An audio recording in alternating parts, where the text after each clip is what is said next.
All right, we're back. Welcome back to another Born to Fly podcast with your host, Rushi S. We are here with Rachel Jade from Hula Dancercise. Say hello. Hello. We're kind of chuckling here because I've just done this again. I forgot to press record. Your boy is just, novice at this stuff right now. But guys, welcome back to another episode. And if you're listening on iTunes and Spotify, welcome to our listeners and to our watchers who like to, I said this line before, now it's not going to seem as fun, but watching faces talk. How are you feeling today? Yeah, a bit nervous. Yeah, don't be nervous. Listen, we've got Rachel in here, guys. I love to bring in cool guests and personalities, as you know, and the guys that have come in beforehand have been super inspirational and they have amazing stories. And I'm really keen to know more about your story. Obviously, we've met. This is the second time we're meeting. We've done a hula hooping tutorial, which is what we're going to get more into. We did a bit of skipping as well, which is what you do and you're really good at. Very talented. Thank you. Things that you've done in the last few years since I've seen you pop up anyway have been absolutely insane. And hopefully for the guys at home, this is going to be very kind of inspirational, motivational, and we can understand what it takes to build a brand from nothing, right? Yeah. And a movement and everything else you're doing. So, what's been good? You're saying you're nervous. Don't be nervous. This is just chill. Like, how's your experience of coming to the HQ? What's kind of the best part of this place? What have you enjoyed? Oh, do you know what? For me, it's the creative space that you have. Thank you. I think it's amazing. Like, for a creator, your space is always going to be your baby. You know, you need to have a space where you're comfortable to create in, where you can just let go. Yeah. And you're not conscious of anyone looking at you. But it's the size of your space as well. The freedom that you've got to just, you can do anything in that space. And I think, when I walk in, it's one of those things of, I walk in and I immediately think, gosh, the size of this. But it's how everything's the decor, like the decoration, like just. Thank you. Yeah, it's sleek and it's just your brand. Thank you. Yeah, it's amazing. Really good. I mean, yeah, we spent a lot of money on it as well. Just like a lot of time, a lot of effort, and we're lucky. But you know what? To be honest with you, the reason why I wanted it like this wasn't even just for like a personal thing. It was like when guys or girls like you come down here, it's just a nice environment, because when you go and do collabs most of the time, even in my years before this place, it was always a bit difficult because you're always like, where should we meet? Weather, blah, blah, blah. So when we were making it, it was like, I want people to come here, feel comfortable and exactly have fun and just be able to do things like this, just come and relax and stuff. So, well, thank you for that. No, you're welcome. Have you settled in now? I'm settling down a bit. Yeah, I look at it like, Hula Dancercise HQ one day. That's. I think it will definitely happen. I think where you've taken it, and we'll get into that. It's like, I find it absolutely amazing. And for the guys that are listening or watching and really don't have any clue, I mean, how would you describe like kind of what you do, as in what you've done? Oh God, do you know what? It's really funny because people say, what do I do? And I'll say, well, I hula hoop and dance, but at the same time. And I think what I realised is that when I actually say to people, I hula hoop and dance, that isn't enough for people to actually picture in their heads what I actually do. Yeah. And it's one of those things, I think, with what I do, you have to see it to understand it. Yeah. And quite often I'll say to people, I hula hoop. And they'll say, oh, well, how many hula hoops can you do at the same time? Or, oh, my sister-in-law hula hoops, and she does, she takes it up and down her body. But yours is like different level of hula hooping, right?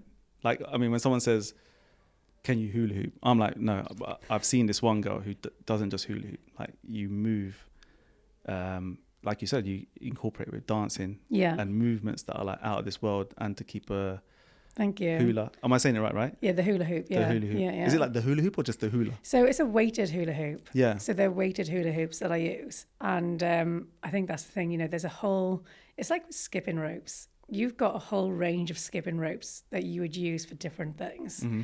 And it's the same with hula hoops. So I use weighted hula hoops, and I sell two different types of hula hoops. And basically the weighted hula hoops are better for doing what I do because of that weight and the momentum. It's easier to keep the hula hoop up. Whereas, say, for instance, if you were using something really light, you'd be working a lot harder to keep that hula hoop up. And it wouldn't give you the freedom as such to move around as much as I want to move around. And then it's the same. I could use like a heavier hula hoop, but then the heavier, if it's going to be too heavy, that's going to be almost too restrictive. Right. And it's the same with ropes. You know, you've got PVC ropes, there's beaded ropes. There's so many different styles, right? But even, I'm sure, like with you, like with PVC ropes, do you just have one PVC rope? No. There you are. That's what I mean.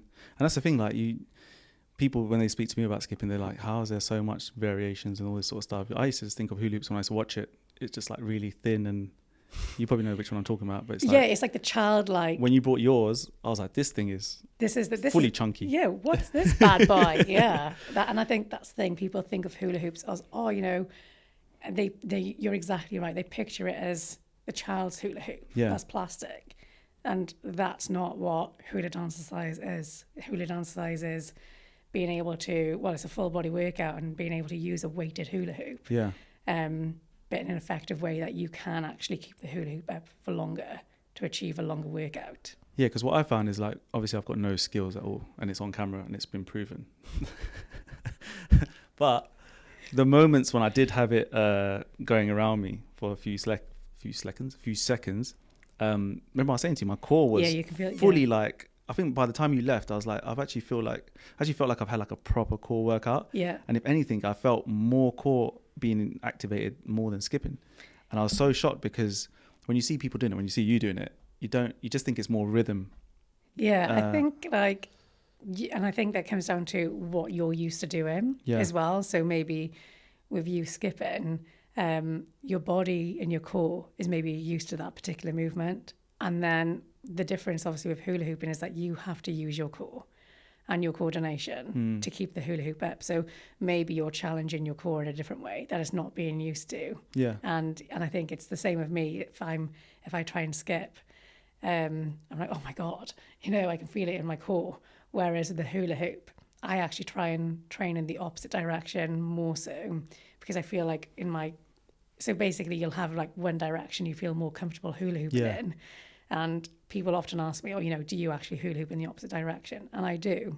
But I just do that for myself. I just feel like that's something that I just want to do. If I want to put the music on and just hula hoop for myself, that's something I'll do to just train my brain and my body just for me.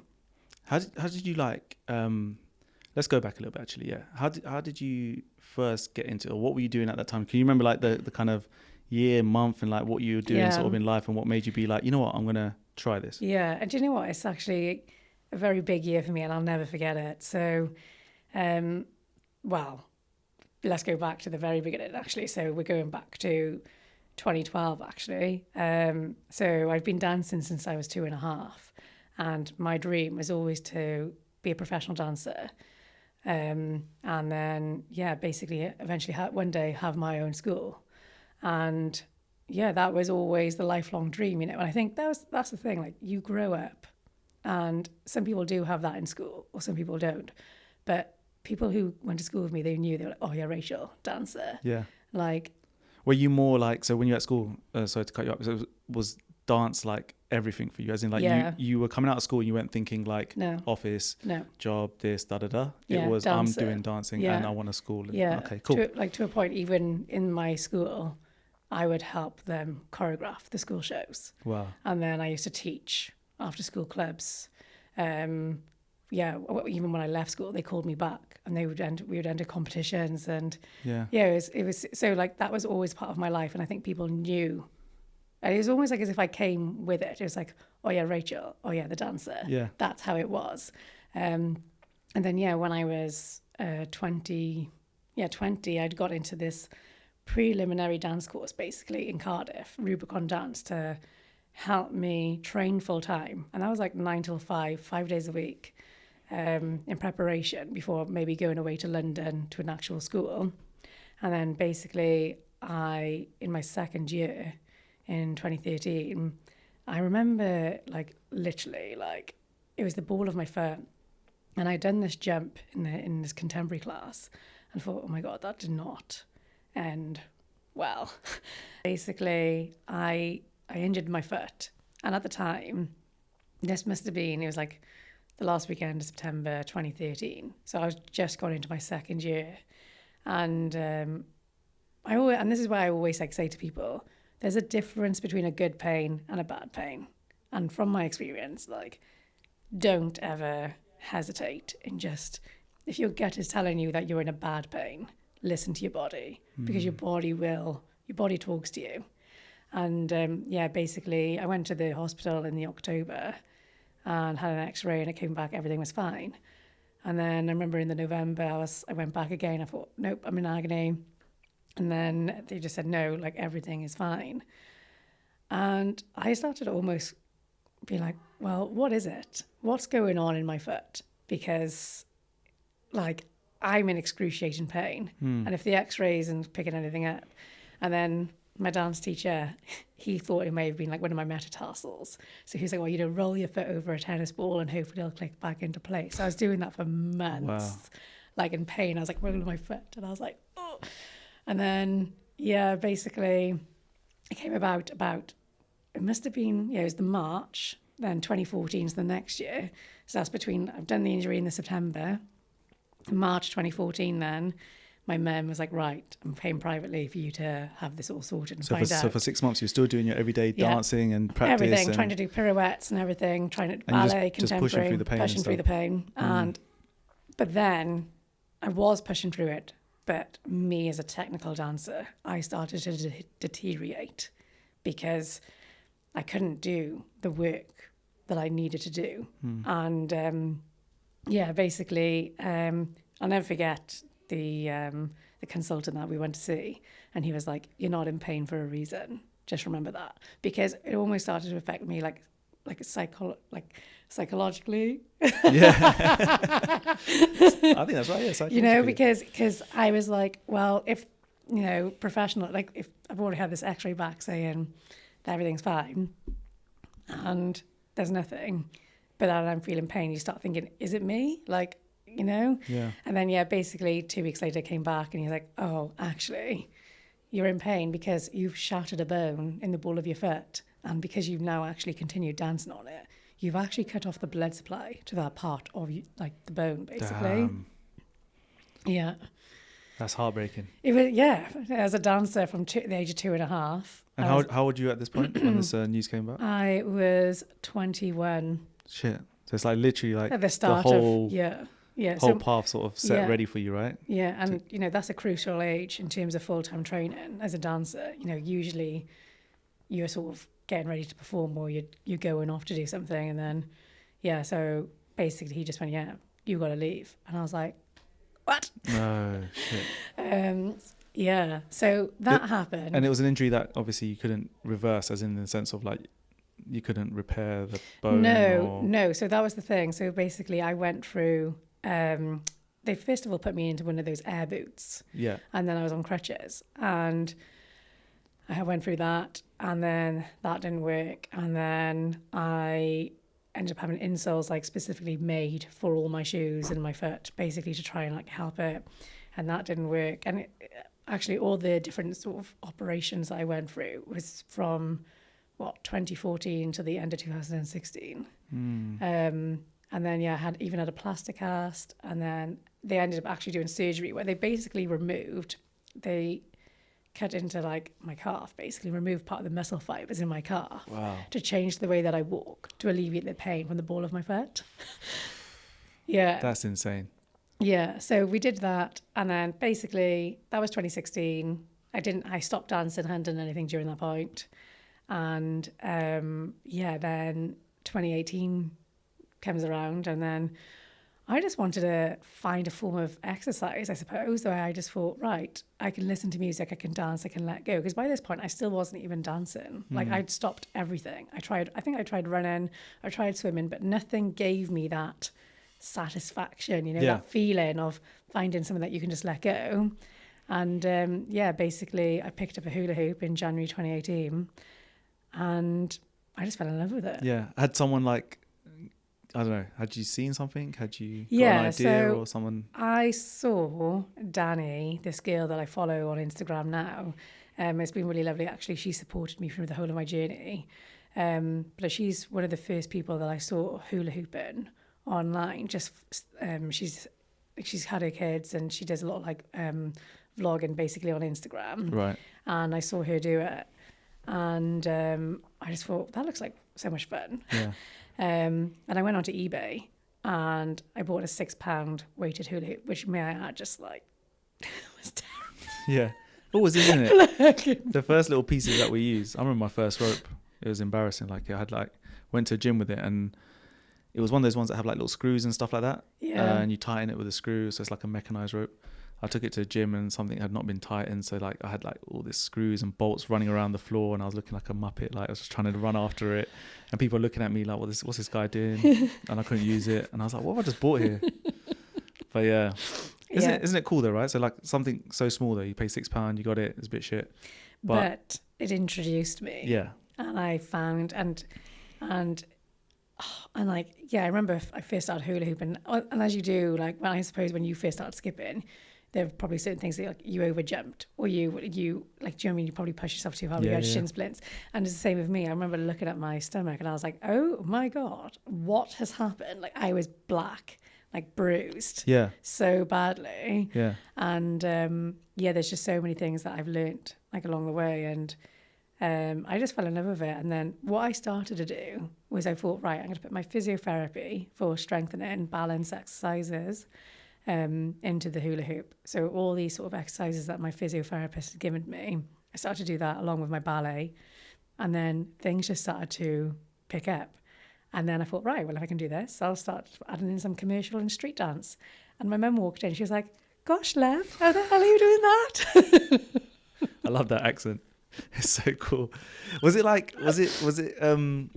you know, when you first started doing it, right? This is like me trying to do my hula hooping.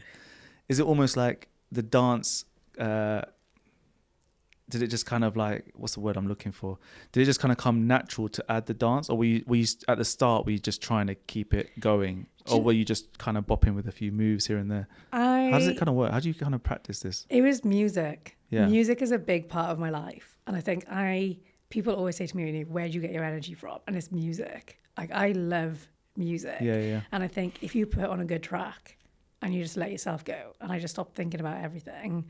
And yeah, there was just little things like Moulin Rouge. And I think being a dancer, I just start to choreograph a dance, listening to a certain track and listening to the lyrics or the theme behind it. Yeah. And I just try to start putting that into the hula hoop. I love that as well, because if you're like, guys, if you are watching, right? So what's the Instagram? They need to come find you. I've got a little fly in this room. What's your IG quickly? Hula Dancercise. Hula Dancercise, guys. If you're listening and watching, check it out, because I think it's like we can hear everything you're saying, but you're right. It has to be seen, like all this kind of this flipping. Don't like killing stuff, but no, you have a check, and it's like it is mind blowing because I've seen you do this live, right? There was a time when you pulled out a tune. I can't remember the song. It was Elton John, Step Into Christmas. Wasn't it was around Christmas you came in, yeah. And then you just had a little bit of a run around, and then you had the tune on the background, and it was just like things were ticking in your mind, which is really, really cool. Like, as in, I'm not good with dance. I'm not good with choreography stuff. You see my sort of skipping style. It's never really to music. I'm not trying to do the shuffly footwork, the patterns. So I never see that sort of style. And even if you find me in a bar or club, I'm not moving. I'm in the corner. I'm that guy. This is my drink. And I have like one hand on the drink and then maybe one hand just to... I don't get anything else moving. Yeah. I need a drink in one hand though, because that means this other hand I don't know what to do with. Then I kind of need to do things with. Anyway, so my point is that that's real creation. You know, choreography I feel like is like an artist on a canvas. Like you have to bring out something, and it's back to my point. Just go check it out if you're listening, so that you can understand what we're talking about right now. Yeah, like little heart. Yeah, a little heart. So talk me through. So we're now at the beginning of your journey, right? So you're posting stuff online. Have you thought about Hula Dancercise yet, or not? You're just doing it in the background. Yeah. So basically, so 2018, I just got the hula hoop. Yeah. And I just found the passion for it. Just started hula hooping at home, literally just like for myself. Didn't even think about sharing it with anyone.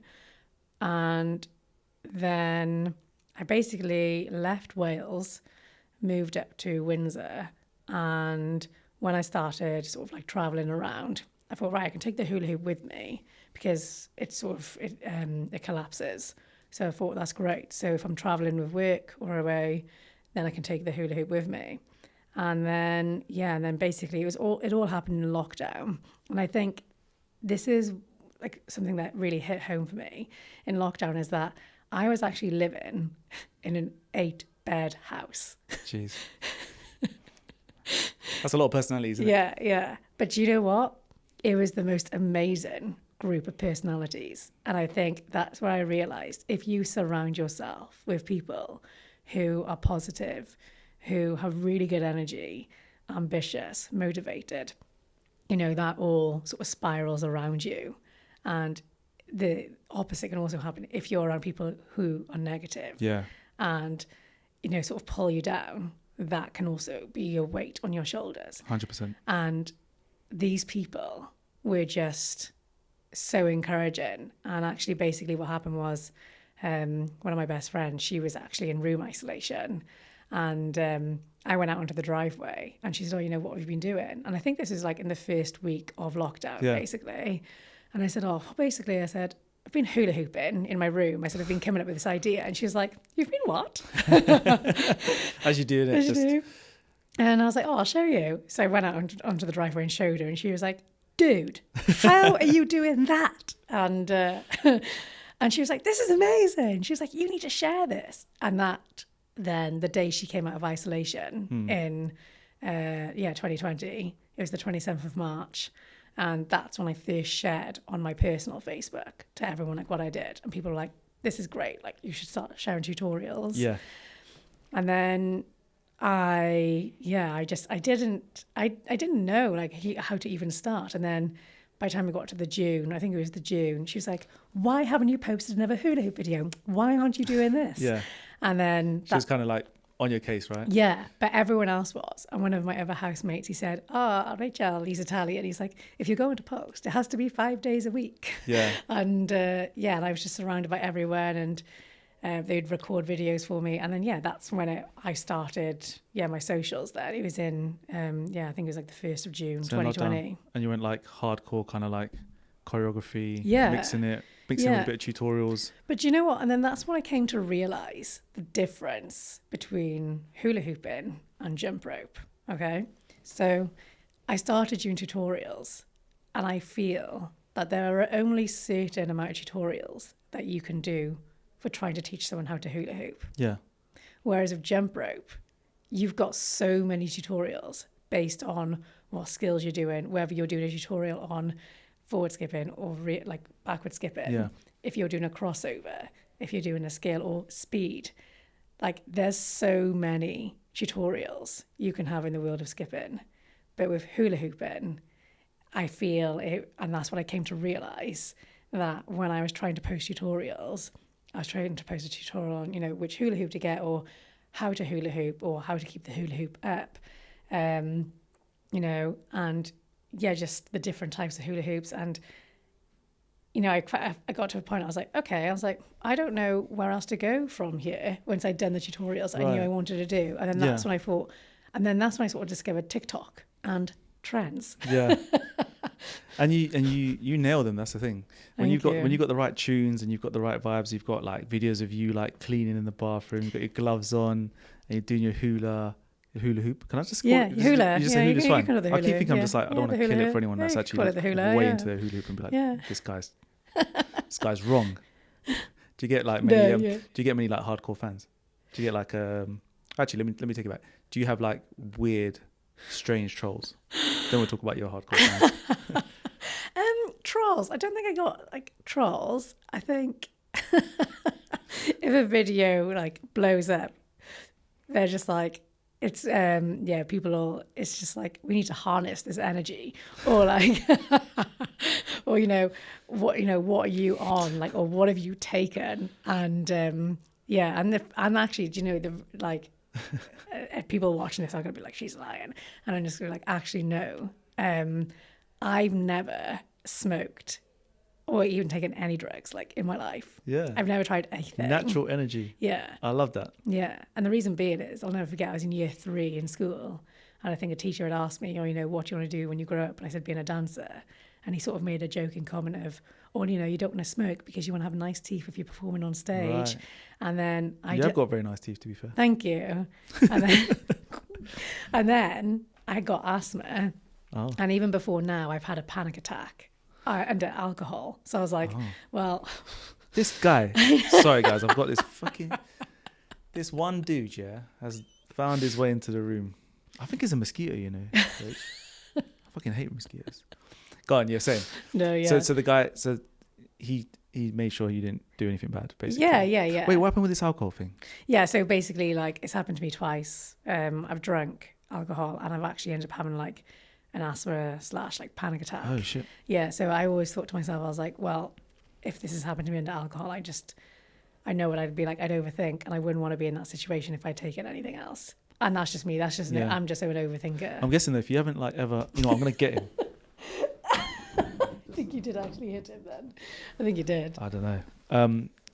I think if you've come from that background of like from a dancing point of view, I don't know much about dance, to be honest with you, but I can imagine it's so like rigorous in terms of the training and how on point you need to be, like your fitness, your body, everything, right? Yeah. That it's almost like a professional footballer, I can imagine, who just, I mean, they're doing mad stuff as well them days, but my point is like, you're probably like, you look after yourself on a different level because of how well you need to keep yourself. So I rate that you've and actually when I see your videos, those troll comments they're funny, but I can kind of get where they're coming from. Yeah, they're funny because you are very I mean, I don't get where they're coming from, but I mean, like, you are very energetic. But the expressions, and I said to you when I met you last time, right? I love the expressions. Like they're always like something dancey. That one is always. I'm always like. Yeah, but it is natural. And I guess when you see someone on Insta, I mean, you see most people on Insta these days, it's like you always just have to think, nah, they're just putting it on. And that's where those troll comments are probably coming from. They're probably thinking this girl's just like OTT for no reason, when they don't actually know like your background, your story, what you're about. No. And that's just trolls in general, really, to be fair. They don't know shit. But you know what I realised though, and this is something else, but like the hula hoop for me was a place where I could let go and just be free and just have fun and laugh, dance, smile. And my energy, I think, was suppressed for such a long time when I couldn't move. Yeah. When I couldn't dance. And I think when I found something where I was like, oh my gosh, I can actually like let myself go here. And then I think, well, I can't even remember I'll have to have a look, but I can't even remember the first video I sort of showed my personality. And I think that's the thing, like I can get into the hula hoop and my personality just comes out. Yeah. And then that's what I realized, actually there can be all these trends, but people actually love just seeing my personality in the hula hoop. I think that's what it is. Come out. And I see that from like comments, and it's all like you must have an army behind you, where it's like when they see your videos and they see your energy, your smile, like the way you smile, the way you're having fun. This is the stuff that should be more out there, you know, on IG, and none of this kind of like fake stuff where people are like, obviously it's all cliche and stuff, but you see people smiling, they're really fake, and they're feeling like they're showing this highlight of a life, and they're not really like that. No. And they feel like they have to be someone they're not. And to be honest with you, meeting you in person, and that's why I'm so happy you're here as well, because it's like doing this podcast, because you're genuine. You are actually like super genuine, super fun to be around. And it's in this kind of world, I've met a lot of creators as well. It's sometimes you just think it's a shame when you see people like trying to pretend to be people they're not. And you have a genuine story and stuff. So like I like that backstory. I can kind of connect to it as well. Lot. So because how did you start out? Yeah, mine was a little bit different in the sense of like I was going down that kind of traditional route. I was never meant to be a sports person or a fitness person or anything like that. I was my usual accounting. Traditional. You're doing I was an accountant. Accountant? Yeah. No way. Yeah, I was an accountant back in the day. So I'd gone through uni. I did a master's in economics and stuff. So it's just brown boy accountant. It's good match. Oh my God. No, but it was just a traditional path. You know, like where our family backgrounds and culture, it's really expected. Like you got to go do something very standard. So like. I was really into football, and I was kind of into sports and stuff, but there was like... I can see you being a footballer, actually. I loved football. When I tell you, like, football was my thing. I was so, like, obsessed with football. And then that was all on the side, but, like, there was never really a path down that way. And so when I was doing the accountancy stuff, it was, you know, there was an itch there. There was something like, you know, I want to try and do something on the side when I found skipping, it was more a case of I was trying to keep in shape for football. I was trying to find something that would help me with cardio. Oh, amazing. Yeah, so it happened naturally. So when I'd seen some videos online, it was like more the boxing videos, and it was more mainly like kind of Mayweather videos. I would watch that and I'd be like, oh, this is proper skipping. It's not just what I know is skipping. So when I tried to kind of copy those movements, and then slowly people in the gym were coming up to me, maybe like your friend as well, that's like, what the hell is this? Like, that's it. I got these people coming up to me in the gym and they were like, yo, dude, like, where did you learn this? How are you doing this? And I'd say, look, I'm just kind of practicing random shit. And they said, like, you need to like teach us how you do this. So I'd be When was this? Sorry? 2015. That's when you started? Yeah. Okay. I first properly picked up a rope in the start of 2015. Okay. And then about 6 months later, that's when I was like, you know what, there's nothing out there. Like, and I can actually hand on heart say there was no skipping community then. There was only really freestyle jump rope going on behind the scenes, like competition style. Yeah. But those people were never sharing stuff online. They were never sharing tutorials and things like that. And I kind of get it as well, because it's a kind of weird thing to sort of, you don't want to be teaching people your tricks if it's like a competitive nature. Yeah. So, and I was speaking to a few competitive freestylers back in the day, and I used to say to them, they're like, how did you grow your account? How did you get this going on? I said, you just share what you know. And they said to me, oh, but then the other, so this was like a European person I met. They were like, the Americans, they would see if they see how I do it, then it's obviously, I'll say, look, but that's not the whole point. As in, it depends what you want to do, right? If you're still competing, then maybe. So I just started sharing, and I, like you, just started sharing a love for it. I don't smile as much on camera as you do. I'm more like serious. But that's but that's just always been me in a weird way. It's like a kind of uniform for me. As soon as the sunglasses come on, and you're in your zone. I'm in my zone, and it's I saw so many benefits, like for cardio and like mental health. Sunglasses for you are like the hula hoop for me. Yeah, it's like a Clark Kent, Superman thing. Yeah. Anyway. Sorry, carry on. Then. Yeah, but it's it's very similar, because it grew naturally. It was really organic. There was no one else really doing a similar thing. I'd say the jump rope dudes started around about the same time, and we started both posting. Oh yeah. Yeah, they were posting more kind of fitness related stuff, workout videos. I was teaching them more technical stuff. Yeah. The combinations that I was kind of learning, coming up with, etc. And then you probably find this as well, which we'll get into quickly, is like when you see the community kind of like, it's like a snowball effect. Mm-hmm. It's like all of a sudden you start getting really kind, really nice, sweet comments. People telling you literally like, you've changed my life, and like, you've got me out of this situation, or I suffered from anxiety. Yeah. And then you start to think, shit, man, this is actually more powerful, and I need to keep pushing and pushing. So I'm guessing you get loads of people amazing. Like picking up your skills, trying to do your thing. Yeah. How do you kind of deal with it? Like every day, like I'm guessing you get loads of messages. I do get a lot of messages. Yeah. It's hard sometimes because I manage all your stuff, 4 social accounts, like myself. And I actually do a lot of the back end of the business side, just me as well. There are a couple of people that help me out, but yeah, it's mainly just me. You started bringing out product when? I launched my first hula hoop in November 2021. Yeah. So you were posting for about a year and a bit? Yeah, so I started posting in 2020, and then it was a year later-ish that I. What was your following at the time when you started the kind of merch line? Oh my gosh, I think I must have been around 50 or 60k following. Wow, that's quite a lot. Instagram, yeah. That's a lot in only a short period of time. Yeah, I think so. Yeah. It took me years to get to that level.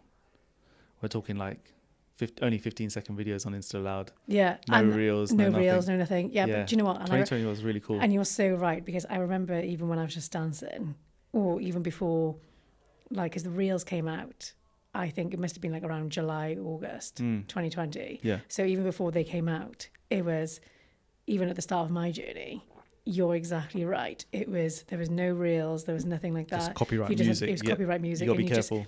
And you're screen recording it, putting it over the video and like posting it, making sure it's under 15 seconds and whatnot. And what kind of brought you to the idea that you were like, I want to bring out Hula Dancercise as a brand, and like, where did the vision really kind of come out? So I have a friend, and I remember we were talking at the start of, this had been January 2020, and he's a personal trainer. I think he's left now. I think he's in Richmond, but he was in Chiswick area. And he knew that I did the hula hoop in. And he said to me, Rach, I think you should seriously consider like doing your hula hoop in.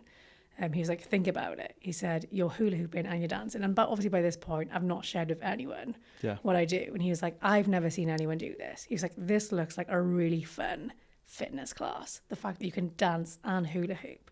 He said, can you imagine how fun that would be? And I think it just inspired me. And I remember literally waking up at 6 o'clock one morning, and I still have it now on my old MacBook. I've actually taken a photo of it. And I thought, right, I want to, if I'm going to do this, and this is just it goes to show, like, if you write something down, it can happen. And I got my laptop out and I thought, right, the word dance needs to be in my name because that is the fundamental part of what I'm doing, but also the hula hoop. And I thought, like, oh, you know, hoop this or whatnot. And I thought, well, hula, and then this is literally just how it came out. I was like, hula in reference to the hula hoop. And then I was like, hula dance. So I remember Googling like hula dance.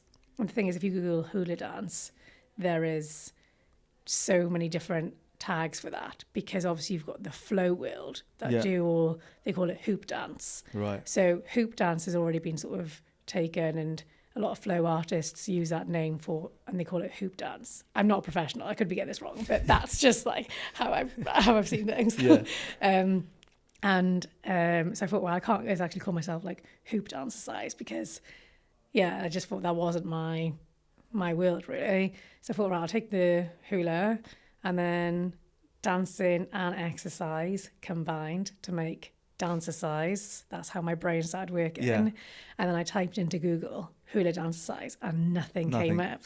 And now, obviously, that's powerful for me because if you just type in Hula Dancercise into Google, it's all me. No, it comes up with all my socials, images of me, videos, everything. Which I think is obviously like from yourself. If you type in Rush Athletics into Google, it just everything from your socials will come up. Yeah. And I think from a brand perspective, that's what, you know, you need to establish that niche of if someone searches for you. Yeah. It's good, you know, finding names, and that's such a process, isn't it? Because you think it's like easy. It's easy. This guy is still here, Rich. Oh, man. We've got this. We're going to have to give him a name. Mosquito. Literally. Little mosquito. And I can imagine that process is like, I think I remember I went onto Facebook, and so as I was doing my classes. So I started by doing classes in the park. So I would put it out on, like, when I had like 200 followers, anyone want to come meet me in London or contact me for this and this. There wasn't really an idea for merch at the time. I was never thinking that, because I was thinking I've already got my career.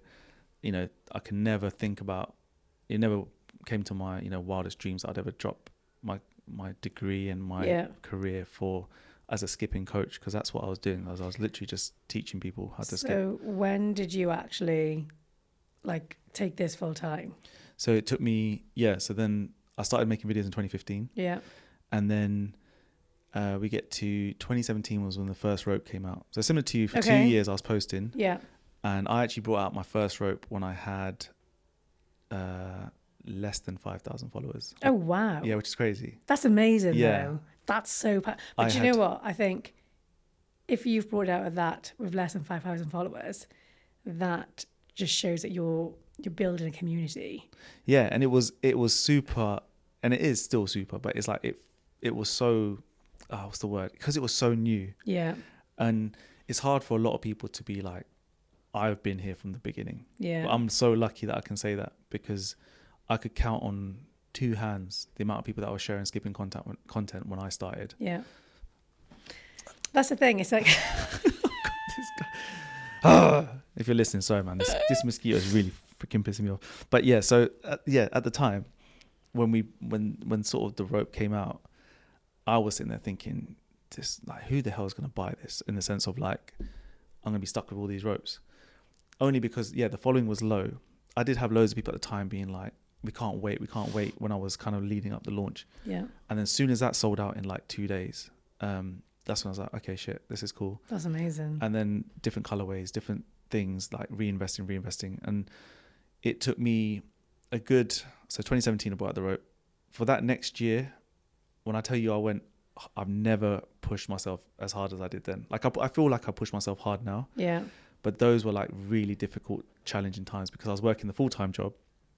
Then I would come home, and you'll know it as well. Like you're in this zone where you've got to create, edit, try and get back to as many people as you can, then think of new ideas. And then at the same time as when you're building a brand, like you said, like you're a personal brand. This is a personal brand. Like you have to be on point, right? Yeah. With everything you do. Yeah. And those early days, nothing can really go wrong because it's hard to come back in those early days, because it's such a new thing.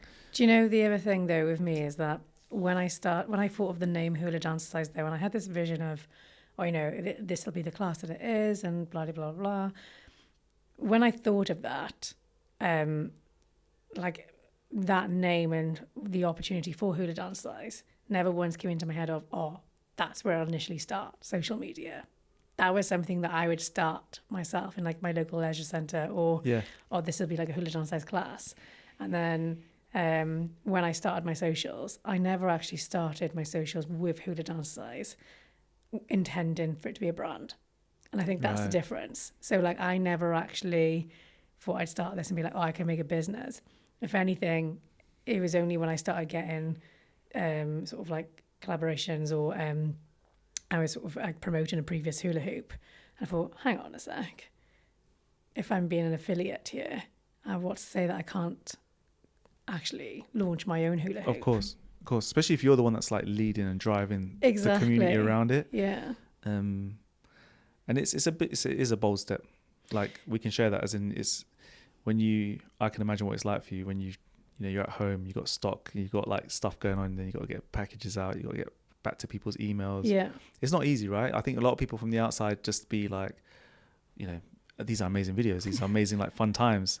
And in the background, it's like you're on the laptop, you've got like things maybe going missing, or you've got orders coming in, or as in like there's just so much shit, like logistic shit going wrong, and things no being one delayed. has a clue. Yeah, and it looks so much more easier just because I think because you make it look easy. In a weird way, it's a credit to how you present yourself, how your Insta is, how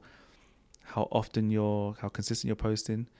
It's and I know what it's like, like it's a lot of sacrifice. Yeah. I've had, and like I said to you about that year, that from that 2017 to 2018 when I finally quit the full-time job, like that was really difficult because big step though. Massive step. Step. Risk, like life risk step. I can always go back if anything was to fall to pieces and stuff. I still got, luckily my brain's still working. I can remember a few like things that I learned. But it's, I was feeling like I've worked all these many years. My parents have wanted me to go down, do this and build this career. I got to a good position in my job, managing a team, blah, blah, blah, to then be like, I'm going to be a skipping rope seller or coach. Amazing. And then your parents are like, what the fuck is this, bruv? Like it doesn't make no sense. No. And it doesn't make sense to them. It doesn't, at the time, didn't make sense to my friends. A lot of my friends were like, yo, dude, like, are you sure about this? And I said, you know what, what I was making in that first year, just doing it on the side as a little side fun hustle. Yeah. And having like 3 or 4 different lines of ropes and then bringing out clothing and mats and everything else around it. Yeah. I took an immediate pay cut because it was such a new business. Yes. But I thought to myself, if I'm only putting in 6 hours a day and this is what I've done. Exactly. What if I put 24 hours a day? And that's when I took that little leap, that's when I was like, I was a little bit shook and I was a bit scared, to be fair, the first few days, because I was like, I've got too much time on my hands. Like, what do I do? Yeah. But then, as years went on and everything else, like it was pretty much like the best timing it could happen. Exciting though. Really exciting. Like seeing how it's just progressed Yeah. for you as well. Yeah, it's nuts. And you're, we should let everyone know as well, you got some boss skills with the rope as well. You're actually, I think this is the thing. I think when you're like, I think dance, and I really share it, and I've never known nothing about it. But when I've seen people who can dance, they're like flipping. Are you like one of those people that are like good at everything? Like, because you got to be. I guess like the coordination. I don't know. Is insane. It's funny because Laura and I were talking about this yesterday. Yeah, we were saying like, Lauren said, it's. And I think anyone who does ballet, if you do ballet, I think like that's the fundamental, you know, dance technique. And I think if you can do ballet, you can pretty much do all styles of dance. Whether or not you're a ballet dancer, you sort of find out. So it's a bit like, okay, so I did ballet from the age of 2.5, but that doesn't mean that I was destined to be a ballet dancer. You know, you sort of find what works for you. And I suppose it's the same when you're doing, when you're skipping. It's like you find your own way.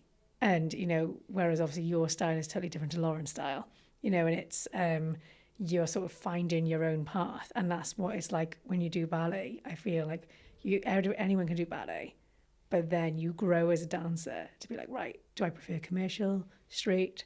Do I want to do jiving? Do I want to do salsa? But ballet is like the fundamental. If you can do ballet, it gives you, I think, and actually, I'm going to touch on something that you can ask Alice, because Alice clocked it the other day, because at the moment I'm working on I've got an instructor training course basically that I'm sort of rebranding and refreshing at the moment. And we went into the studio on Friday to record, and Alice said, I just don't know how you do it. I was like, what do you mean? He goes, you've literally just choreographed an entire dance in 3 minutes and we had it recorded in the next 5 minutes. He's like, I don't understand how your brain works like that.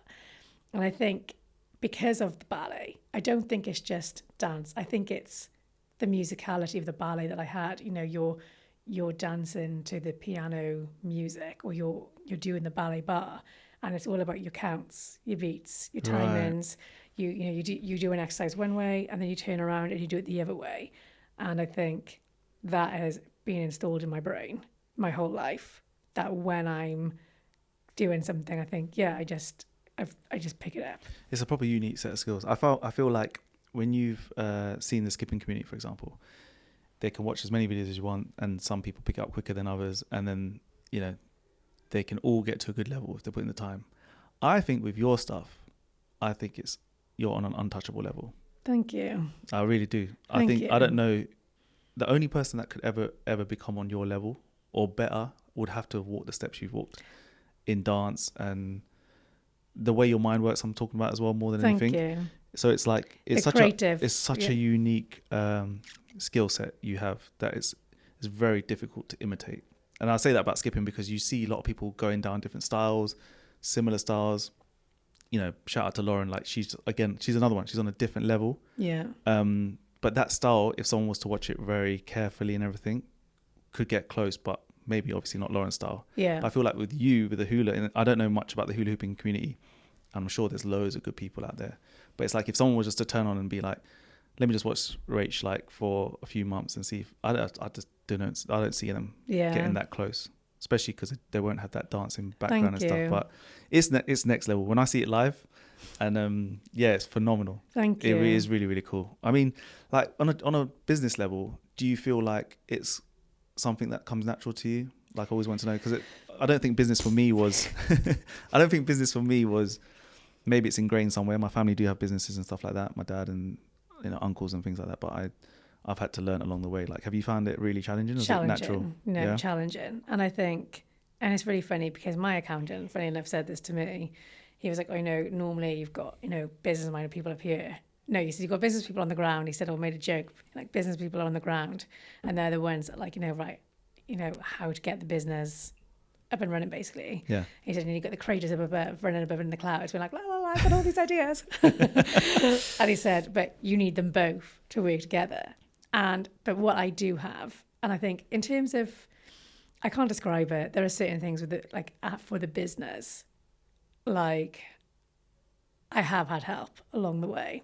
I have. Yeah. And I wouldn't be where I am now without the people who have helped me.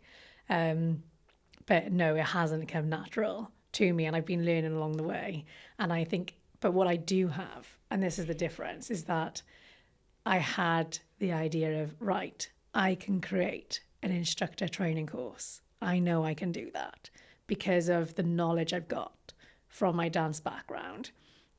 Just the knowledge that I've got in my brain. I can't describe it. I've just got it all there. Yeah. It's all in my head, and I just need to put it.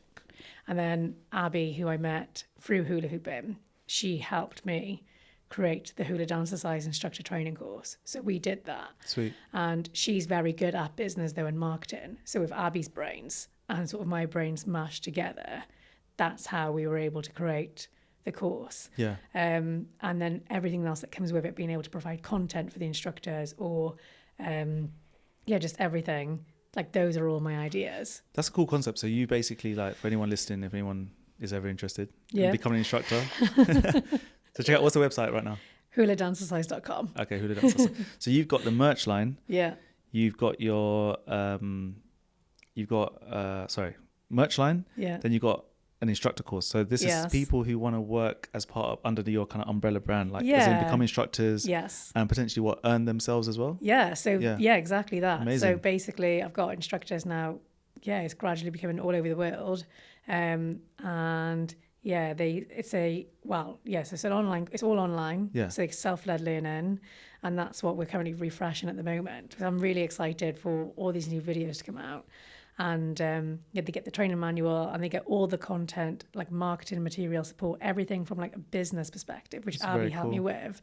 So that even things like flyers, posters, social media content, anything to provide them, even like lesson plans are included, everything that if they need to log in to be like, right, I need support with my class. So then they then certify as a Hula Dancercise instructor. And then basically they can then go and start teaching, whether it's in a gym, if they've got their level 2 or their level 3, they can start teaching in community centres, they can do workshops. I've had lots of school teachers that have done the course as well. So they're now actually teaching it in schools. Do you have to like let's say I wanted to do it, right? And obviously I'm shit. But like, would you have to be like, Rush, I'm sorry, you are not Hula Dancercise level. So there are you cannot be certified, unfortunately. Come back in 10 years. Yeah, there are prerequisites to it, and it's just basically making sure that you can actually hula hoop in both directions. Okay, that rules me out. And then a minimum of 3 months of hula hooping. Right. And then so do you have people send you videos and then you have to kind of like say yes or no? To be honest with you, how it works is so when people purchase, majority of the time, before people have actually purchased the course, they've either emailed me or they've DM'd me and said, I'm really interested in the course. Can you tell me more about it? I'm like, absolutely. Let me send you an email. I can send you the breakdown of everything. And usually it's communication via email that then I redirect them. And I've been asking them, how long have they been hula hooping for, or tell me a bit about you. However, I have had it where people have just gone on and they've just bought the course. But before they're enrolled onto the course and before they get the manual, there's a PAR-Q form that I get everyone to fill out, because obviously they are taking part in physical activity by doing the course. So, and in that PAR-Q form, I've got, yes, it's the PAR-Q form, but it's also information in there that I can actually be like, right, what's their history in there if I haven't spoken to them? Okay. So, and I've said this from the get-go, if anyone supplies information that's incorrect, then I will just, be like, no, you can't do the course. Blacklist. Yeah. And then also I can tell, because for their final assessment, they have to submit the videos to me of like short videos of like almost like a taster class of what they would do. Right. And so I can see there of this checklist that I've got, if they're doing all of these checklist points, that is basically the requirements for them to pass. And if they don't, I'll just refer them to just be like, right, you can do this, but can you just demonstrate to me that you can do this and show me the correct posture on this? Or got you. So and that's actually the reason why I do that for myself, but not just for me, but for SIMSPA. They're basically the Chartered Institute for Sport and Physical Activity in the UK, and they've endorsed my course. So so the course is actually endorsed. So I occasionally have meetings with SIMSPA, and they have things and whatnot in process to essentially assist me, like, and help me from the business perspective, so that things are done professionally, so that this is legit. When you're sending this across, actually my checklist is actually being seen by SIMSPA and is approved. Right. So I'm not just following my guidelines, I'm following something that's a standard by SIMSPA as well. Professional like body in that. Mad. You're doing a lot, man. You're doing a lot. Do you like, we're coming a little bit towards the hour mark. I said it would be about an hour, but I don't want to. Yeah. I got him. Shit, man. It was a mosquito as well. I feel bad now. I don't like killing things. No. Poor guy. Oh no. Wait. Oh no. Just got to make sure he's dead though. Oh no. Right, He's gone now. He's gone. Right.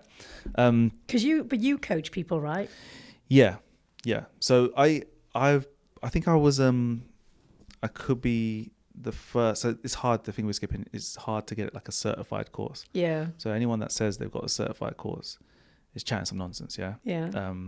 Because like you said, you go into a professional body. Yeah. You know, there is professional bodies out there in the UK and in the world.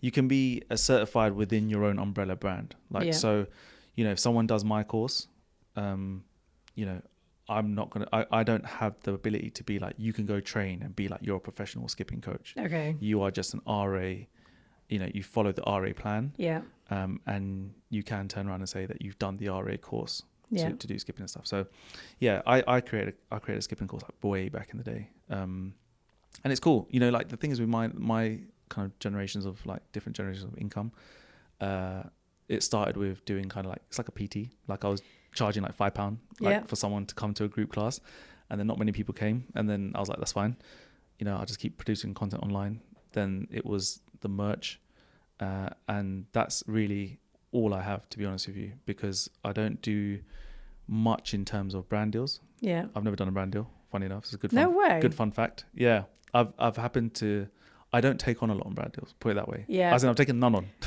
But I think it's, but you've got your own, like it's... Yeah, it's hard. It is hard. So every time and because it's a very personal brand, it's like I find it hard to say yes to a lot of brands. Yeah. One, there is that clash of certain things, items that I might already have. Or two, it's like something, if I really don't use it, I can't say I use it. That's just a personal thing. So the only thing I've ever done in terms of a brand deal was like, you know, because I love wearing my sunglasses and stuff, the company that I buy from, and I bought like 7 from them because I always lose them. They were like, look, we'll give you a code and you can share it out, and that's great. We'll give you a set for free and a watch or something like that. That was back in the day. That was my one and only brand deal, because I know that's what I use that brand, and I love sunglasses, etc., etc. But like the way you're sort of heading it up, and I was going to say when you mentioned it, like how you get some help from certain things, is like the ideal thing to do, because what I've learned from my experience is like you are best at doing what you do best. Exactly. And you cannot deviate from that. And if you start to get into things that, let's say, you know, was it Abby? Yeah, Abby. Yeah. Shout out Abby if she ever listens. Yeah. But like you need people like Abby. Yeah. And everyone needs an Abby. And like I said, I've been a bit fortunate because I came from I studied business, I studied accountancy, blah blah blah. So I'm good with numbers. Yeah. And I got that early, and a lot of people don't really get that so early. No. The one thing I was very fortunate was that I feel like I have an eye for marketing, but I do have your marketing's insane. But I do have the most insane graphic designer. So I was gonna say, so big up Sophia. Big up Sophia. If she ever listens, she don't probably listen to this shit. But like, as in like to listen to me, not you. But she's so good, and everything that you see here outside and like everything you see around us. Yeah, it's amazing. She has the best eye for detail, the packaging and everything else like that. Yeah.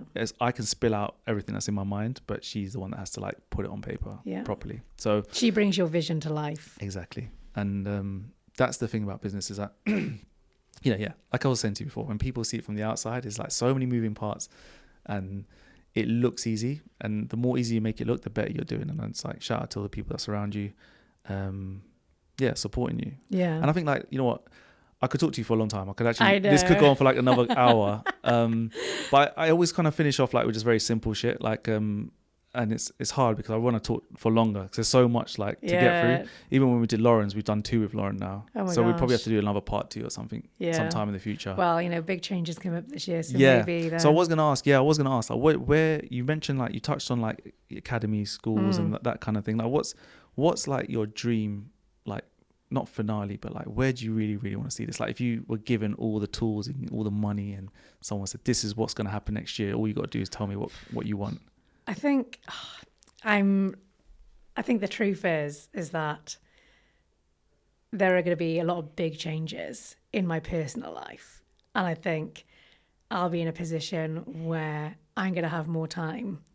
And I think that's the thing, because I travel a lot for work. And I think I'm going to be in a position where I need touch wood.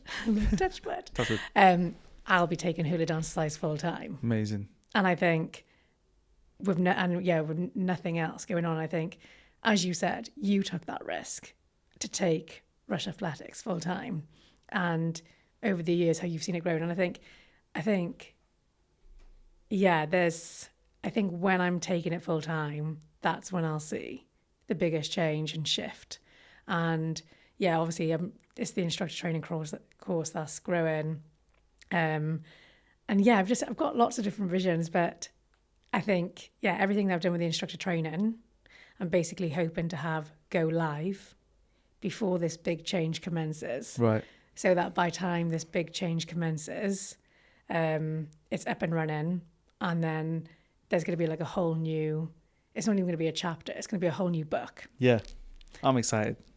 You're packaging everything yourself at the moment, you said? Yeah, do everything myself. Send it all out. Yeah. What kind of, give me a list of like cool countries you've sent stuff out to. Do you know what? I did send one out to, it was somewhere in the Middle East. And it was just totally random. I can't even remember what it was. Yeah. But like, well, and I was just like, oh my God, I'm definitely international now. Yeah, shipped Australia, New Zealand, all over Canada, America, all over Europe. It's a good feeling, right? Yeah, and it's amazing when I'm like, oh my gosh, my first Australian order has come in, or my first New Zealand order has come in. So thank you so much to everyone who has purchased from me. And because like, that's the thing, like, there may be, like, I am a small business at the end of the day, which I think people forget. I am actually. I still classify myself as a small business. I'm a small business. I'm no Nike. Yeah. we're all just hustling. Yeah. And actually, do you know what? There is something else that I have wanted to do for a very long time. Yeah. That people will be like, oh, do you do this? And I'm hoping to have this certain thing. Are you telling us? By the end of the year. That was fun, isn't it?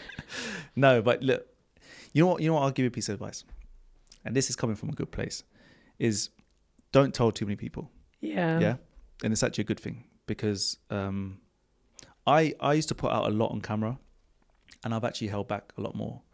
Do you believe in evil eye? Do you know about evil eye? No. You ever seen this thing?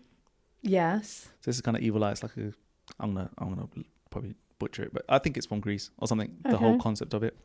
Anyway, don't bore you. No, right go now. on. Don't bore you right now. No, go on. But I'd say you Google it. But evil eye is really, I really believe in it. I think it's out there. I think it's very, very like, if you understand it, you'll shift and make different, like you make your moves in a different way. Interesting. And I've learned to be like that. And it's made me more peaceful and it's made me a lot more successful. I'll just Google it. And if you're listening as well, Google evil eye. You probably know what I'm talking about. But yeah, keep your class close and make the moves. Yeah. Make the moves in silence and show the world what you're doing. But you know what? I wrap this up in a really cool way. Yeah. And you're gonna laugh. But what I normally say is, I want to actually say first of all, hooladance.com, right? Yeah. You got the .com as well. What a boss! I couldn't even get .com for Rush Athletics. No way. No, I don't know. If you're listening and you own flipping rushathletics.com, get in touch. But there's someone that owns it, and I've tried to make contact with them via the GoDaddy it's not GoDaddy. Yeah, it's GoDaddy. One of the internet things. Yeah. And they were like, shall we make contact and find them? They're just some myth. They're urban legend. I've like tried to make offers, how much I would be willing to pay for it over the years. This just doesn't exist. That's so annoying. And if you go to rushathletics.com, it's just a bunch Nothing. of crap. I don't know what. Yeah, it's just letters on the screen. I don't know what it is. Links to nothing. But anyway, hooladance.com. Instagram is at Hula Dancercise. Yeah. Everything Hula Dancercise. Everyone's just Hula Dancercise. Yeah. And quick list of benefits because I didn't even ask this question. I wanted to know what are the main benefits of hula hooping. Yeah, so it's full body workout. Yep. Increases your core muscle mass, your coordination.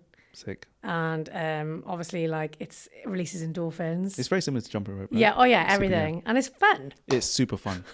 And guys, check her out. Have you enjoyed this? Yeah, absolutely. Well, we could have spoke for a long time. I forgot to turn the mics on at the beginning. Forgot to turn, I don't know, wipe the camera. But somehow, if you've caught this edit and I've done it properly, hopefully you've enjoyed it. Go check out Rachel's work. She's a super cool, fun chick, and we're going to be doing some more recording in the main room in a second. And this is how I normally finish it. So, Rachel, it's been a pleasure talking to you today. You were born to fly. I love it. Thank you. It's very cheesy. Thank you for having me. No, it's been a pleasure, and thank you for your time. And guys, listen, remember, girls like Rachel are super inspiring. They're super motivating.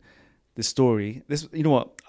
I'm just gutted. I really want more time No, it's fine. because there's been no pressure. No, I can, I'm done. I can come back. I'm done. I'll come back. No more rush. There's the hula dancers out there knocking the golf ball, so we can come back. Yeah, we've got some guys outside who are itching to hit some balls. But I really enjoyed it, and I've learned a lot about you, and it inspires me as well. Like everything that's happened here, it's always nice to see someone that's done something on another scale, in another field, in another niche, and everything else like that. So everything you're doing, the community you built, has been gangster, and I have got myself some hula hoops, so I'm going to keep practicing. I'm going to get better, and we've got the best in the world to teach us right now. So I'm really blessed. Got like the Bruce Lee of like hula hooping, like the Messi of hula hooping. Anyway, I'm trying to shit. I always do this at the end of every episode. Say bye to the peeps. Bye. Guys, love you so much. Thank you so much. I'll check you in the next video. And that's another episode of the Born to Fly podcast. Peace. Amazing. Wicked. So good. Was the knight in shining armor in your movie? Would put your lips on mine and love the aftertaste now.